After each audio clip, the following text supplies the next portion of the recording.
Friends, I am Dr. Narendra Malhotra, Managing Director at Global Rainbow Healthcare, Rainbow Hospitals and Malhotra Nursing and Maternity Home, Agra. I am live with you on a webinar by SR on 12th of March, 3 p.m. We will be talking on the two magic tools in the hands of the gynecologist.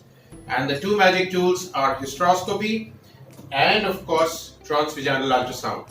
So to evaluate female infertility, to evaluate gynecological diseases, these are the two tools which are required.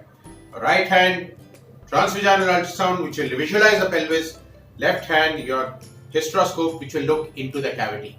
So be there with me on 12th of March, Thursday, 3 p.m. live on ISAR webinars. See you there. Thanks to Zydus for supporting this educative initiative by ISAR, which is being done by DocMode. Thank you very much.